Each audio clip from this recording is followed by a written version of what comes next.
ओम श्री गणेशाय नमः। जय गुरु जी संगत जी। आज गुरु जी की असीम कृपा से मैं दिव्य आभा नामक ग्रंथ के पृष्ठ 314 पर स्थित अध्याय एक होर मुंडा लेना है का वाचन कर रही हूँ।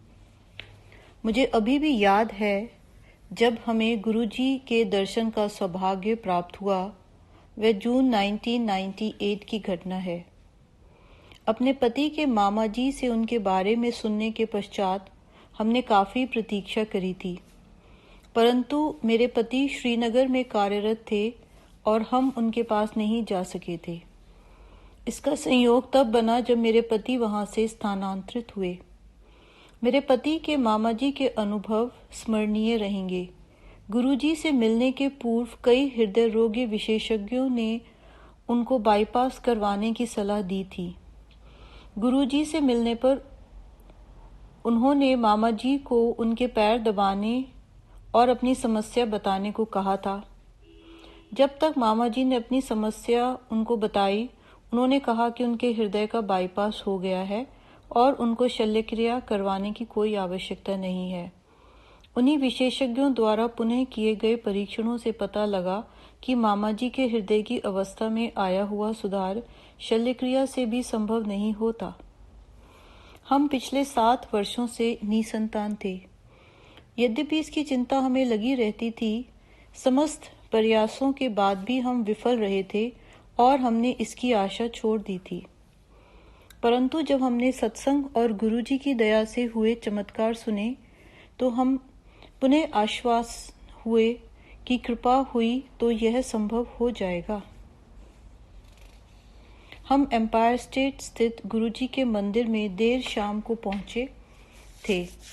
उनके दर्शन भी हुए और हमने लंगर भी ग्रहण किया। गुरुजी ने हमें अपना परिचय देने के लिए कहा और फिर अपने जन्मदिवस पर एम्पायर स्टेट के निकट ही दी रेंच नामक स्थान पर आने का निमंत्रण भी दिया। वहां जाकर उपस्थित अपार जनसमूह को देखकर हम विस्मित रह गए। प्रत्येक को गुरु की कृपा के बारे में कुछ बताने के लिए था, इस आशा से कि हमें भी कभी गुरुजी के आशीर्वाद मिलेंगे। हमने गुरुजी के पास जाने का नियम बना लिया। हम गुरुजी को अपनी समस्या के बारे में बताना चाहते थे, किंतु संगत के सदस्यों ने मना किया और कहा कि समय आने पर गुरुजी स्वयं ही उसका उल्लेख करेंगे। एक दिन गुरुजी ने उनके पास आने का कारण पूछा तो मैंने उन्हें बताया कि मेरी कोई संतान नहीं है। उन्होंने कहा कि हमारी संतान होगी और हमारे आने के दिन निश्चित कर दिए। मैं गुरुजी के कथन से प्रसन्न थी, किंतु मुझे यह भी चिंता थी कि क्या गुरुजी को वास्तव में हमारी समस्या का ज्ञान है? क्या उन्हें पता है कि हमारे कितने उपचार हो चुके हैं और वह सब असफल रहे हैं? मैं सोच रही थी कि क्या उन्हें पता है कि मेरी गर्भाशय की नलियों में कुछ त्रुटि है और मेरे पति की शुक्राणु की संख्या कम है। अंततः चिकित्सकों ने बाह्य प्रत्यारोपण पर कर गर्भाशय में बिठाने का प्रयास करवाने का सुझाव दिया था, किंतु अधिक मूल्यवान होने के साथ ही उसके सफल होने की आशा भी कम थी। हम गुरुजी के दर्शन उनके निश्चित किए हुए दिनों को करते रहे। अन्य क्षेत्रों में निरंतर प्रगति होती रही। मेरा कार्य स्थायी हो गया और मेरे पति को अधिशासी MBA करने के लिए भी नामांकित किया गया, परंतु उपचार के क्षेत्र में सुधार नहीं था। चिकित्सकों को कोई आशा नहीं थी। उन्होंने कम मूल्यवान उपचार गर्भाशय में वीर्यारोपण का सुझाव दिया था। इसके असफल होने पर वे बाह्य प्रत्यारोपण कर गर्भाशय में बिठाने के प्रयास करने का परामर्श दे रहे थे। मई 2000 में मेरे पति का MBA में चुने जाने का समाचार आ गया था और उन्हें 1 वर्ष के लिए जाना था। इसका अर्थ था कि 1 वर्ष के लिए चिकित्सा रुक जाएगी। मैंने चिकित्सकों के कहे अनुसार गर्भाशय में वीर्यारोपण करवाया और परिणाम प्रतिकूल ही रहे। हमने गुरुजी के दर्शन कर पति के MBA के बारे में बताया तो वो बोले, फिर ते कल्याण हो गया। मैं अत्यंत दुखी थी। वह कैसा कल्याण है? मेरे पति 1 वर्ष के लिए बाहर रहेंगे, कोई उपचार संभव नहीं था और अगले 2 वर्ष तक मैं संतानहीन रहूंगी। परंतु गुरुजी ने यह सब देख लिया था और वह किया जिसकी हमें कल्पना भी नहीं थी। हाँ, कुछ दिन के उपरांत हुए गर्भाशय परीक्षण में पता लगा कि मैं गर्भवती थी। हम दोनों को विश्वास नहीं हो रहा था। हम दोनों हर्ष से विहल और कृतज्ञ थे। आंखों में आंसू भरे हम दोनों बहुत देर तक गुरुजी के चित्र को चूमते रहे। उन्होंने हमारी नियति को परिवर्तित कर दिया था। उस संध्या को हम गुरुजी को यह शुभ समाचार देने उनके दर्शन हेतु गए तो उन्होंने संकेत दिया कि मैं कुछ न बोलूं। मैनू पता है, उन्होंने कहा। हाँ, मेरे मन में विचार आया, केवल उन्हीं को पता होगा।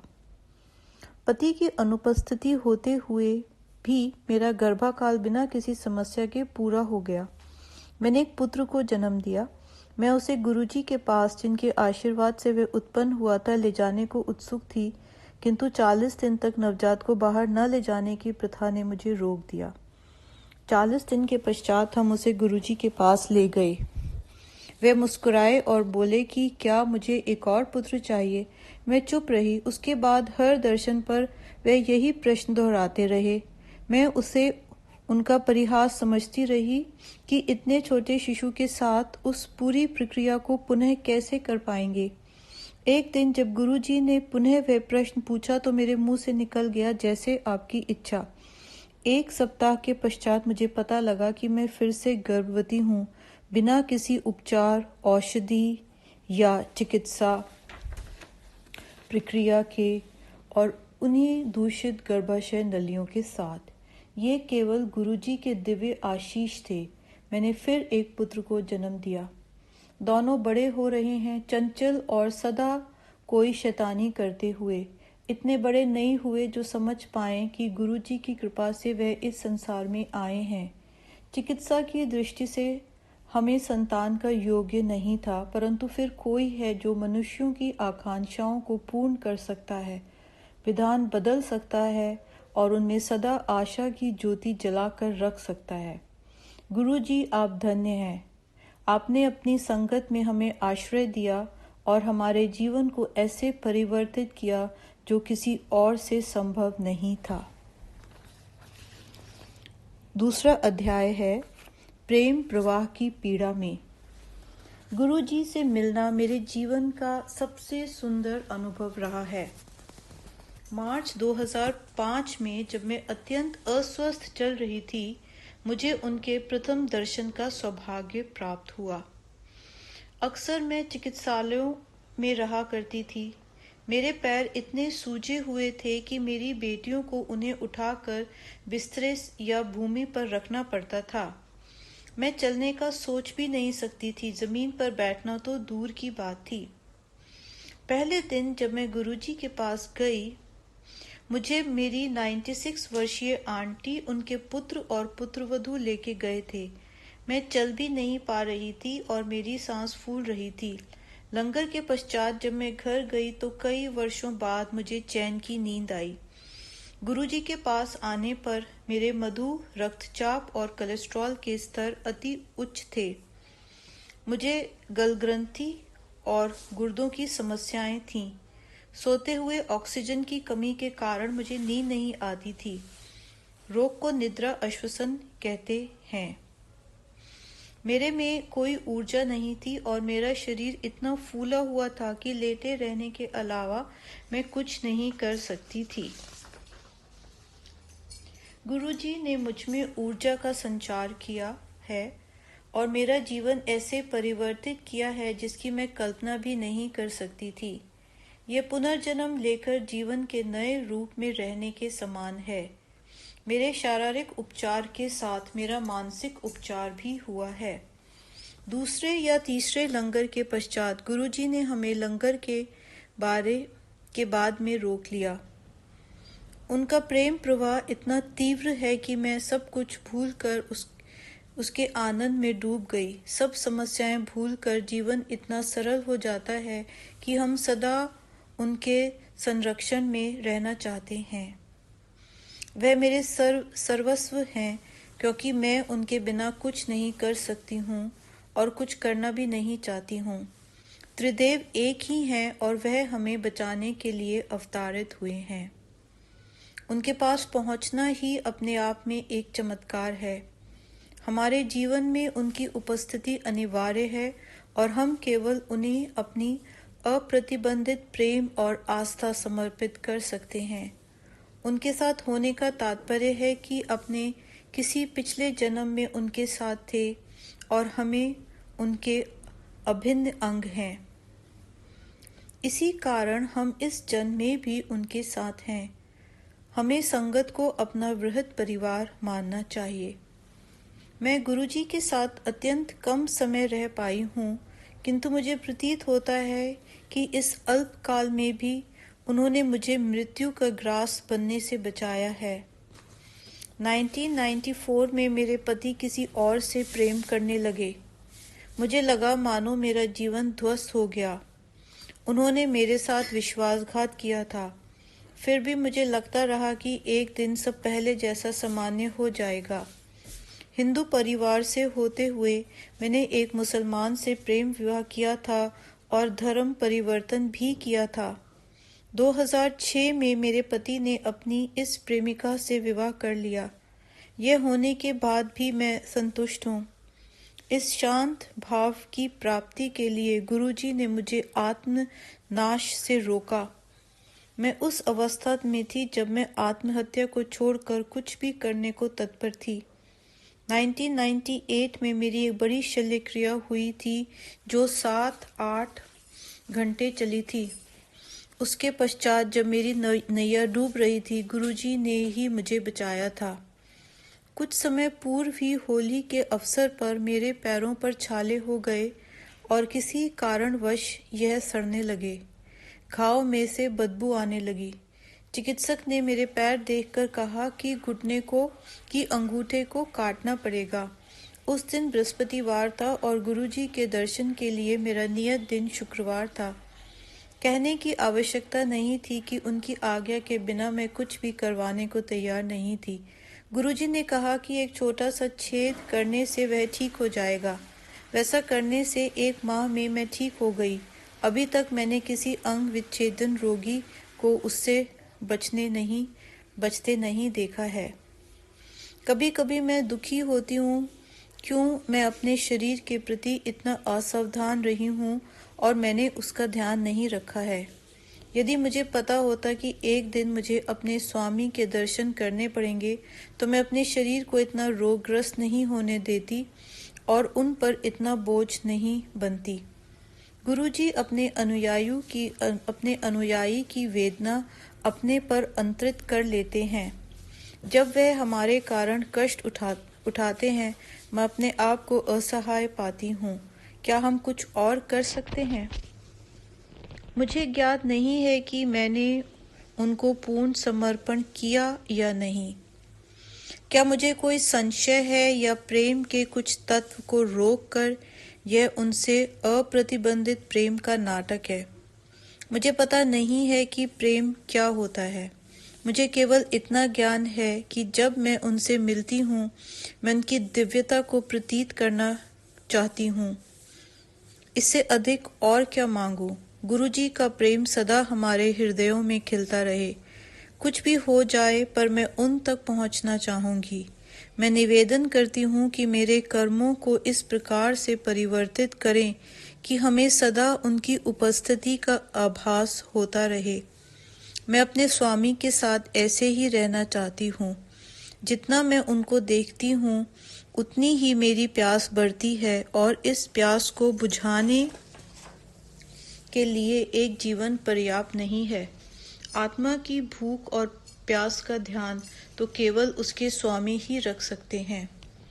मुझे सदा चिंता लगी रहती थी कि मेरे बाद मेरी अव्यस्त बेटियों का क्या होगा, पर उसका भी निर्णय हो गया। मेरी बेटियों का अब गुरुजी के संरक्षण में सुरक्षित होने का आभास होता है। उनको जो प्रेम अपने पिता या मेरे से नहीं मिला, वह उनको गुरुजी और उनकी संगत से मिल रहा है। ये बात मुझे आनंदित करती है। मैं मोक्ष का अर्थ नहीं जानती, मेरे लिए उनके दिव्य दर्शन ही मोक्ष हैं। यह तो मेरी यात्रा का आरंभ है जिसकी राह का पता नहीं है, किंतु वे अत्यंत रोचक होगी, इसमें कोई संदेह नहीं है। लक्ष्य तो दिव्य परमात्मा से मिलने का है। यदा कदा गुरुजी मेरी ओर देखते हैं, मानो कह रहे हों कि तुम्हारे अल्लाह वह नहीं कर पाए जो गुरुजी ने कर दिखाया है। ऐसे समय पर मैं मूक बनकर उनको देखती रहती हूँ, अपना सिर तक नहीं हिला पाती हूँ और कुछ भी कहने में असमर्थ रहती हूँ। आज मुझे लगता है कि केवल अल्लाह ही यह कर सकते हैं। शनै शनै मुझे विश्वास हो गया कि वह उस सर्व शक्ति और ऊर्जा के स्रोत हैं जिसके हम अंग मात्र हैं। विभिन्न काल में, विभिन्न अवतारों में वह मानवता को सही मार्ग और उनके कष्टों से बचाने के लिए आए हैं। आप उनको अल्लाह, राम या गुरु नानक किसी भी नाम से संबोधित कर सकते हैं।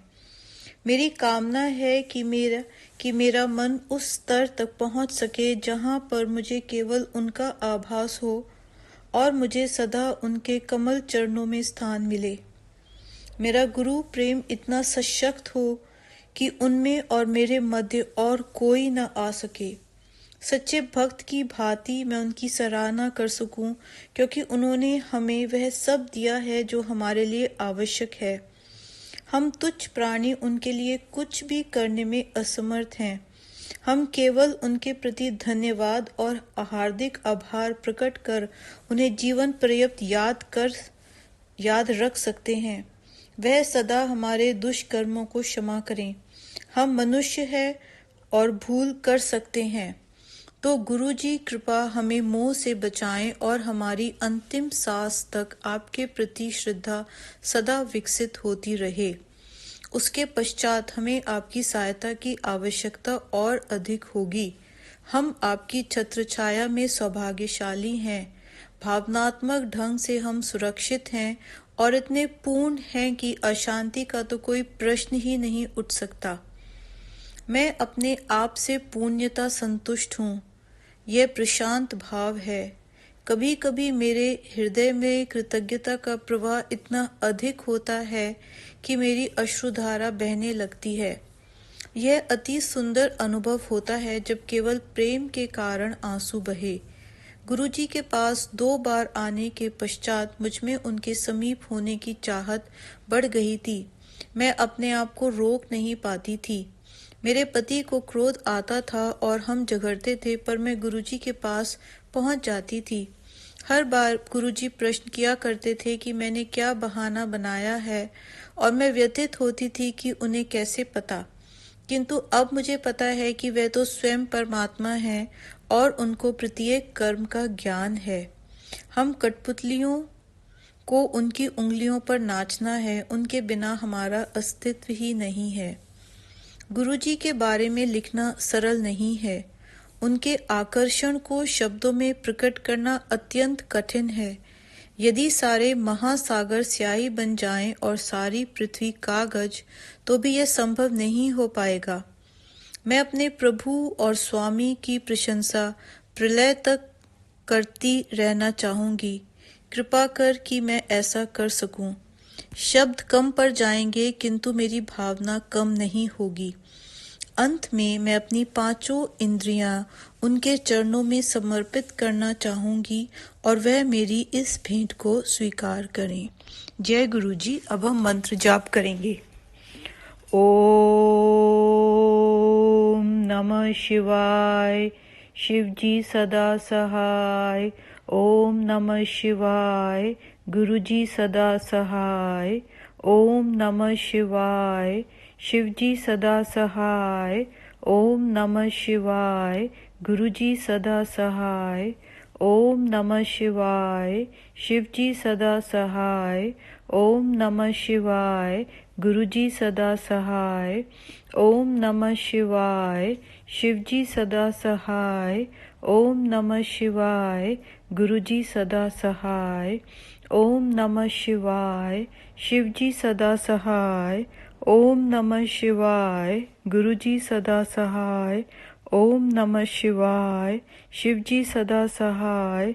ओम नमः शिवाय। गुरुजी सदा सहाय। ओम नमः शिवाय। शिवजी सदा सहाय। ओम नमः शिवाय। गुरुजी सदा सहाय। अनंतम शुक्राना गुरुजी। जय गुरुजी।